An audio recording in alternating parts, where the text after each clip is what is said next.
ધન્યવાદ છે મારા ગુરુ પૂર્ણિમા વિષયમાં મારે થોડું ચાલ બાપુ મારે કેટલો સમય લેવાનો છે ના અડધો કલાક કલાક પાછું કે આ બાવો ભરી ગયો બેઠ્યો ઉઠતો નહીં એવું ના થાય એને અમુક ચોંટી જઈએ ને અમારું ગુંદરિયું ખાતું આવે અમારું ખાતું કેવું ગુંદરિયું મકોડા જેવું ચોંટીએ અમે તૂટી જઈએ પણ ઉખડીએ નહીં હા એવું હું નહીં કરું કારણ કે સવારે પૂનમ છે ને પૂનમના કાલે 2 પ્રોગ્રામ છે મારા સવારના અને 3 દાડો તો આમ જ છું આજે ઊંઘવા મળ્યું નહીં સદગુરુ મહારાજનો અને તું કાલે રાતે કોઈલિંગ છું પાછો કે ના તમે 12 વાગે આવજો એમ કીધું છે એટલે કાલ ત્યાં જવાનો જ છું આ જવાની છે ભજન કરી લેવાનું ભયા બુઢાપો આવી જશે ને બેઠું નહીં રહેવાય ને તે દાડ એવું થશે કે જવાની હતી ને ભજન ના કર્યું એટલે કરી લેવાનું હા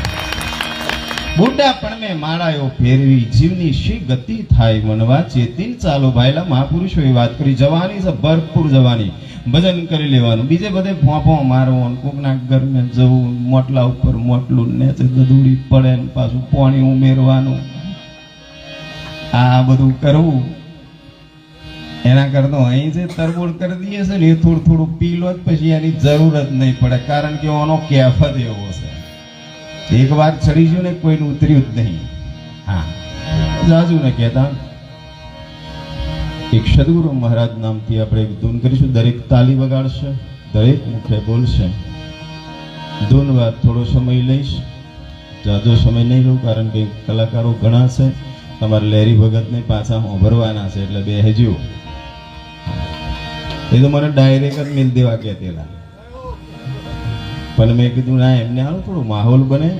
હાસ્ય કલાકાર હોય સાહિત્ય કલાકાર હોય એની ભૂમિકા છે આ બધું કરવાની એ પછી રજૂ કરે આ બધું હોય છે આનું ખેર નો ડાઉટ જે છે બધું બરોબર છે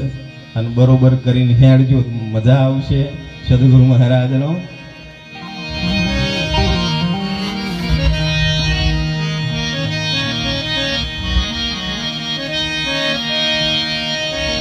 અખંડ મંડલાકારમ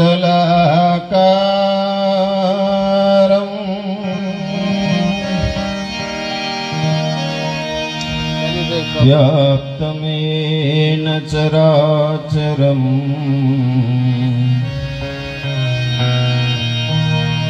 તદપદમ દર્શિતમેન તસ્મૈ શ્રી ગુરુવે નમઃ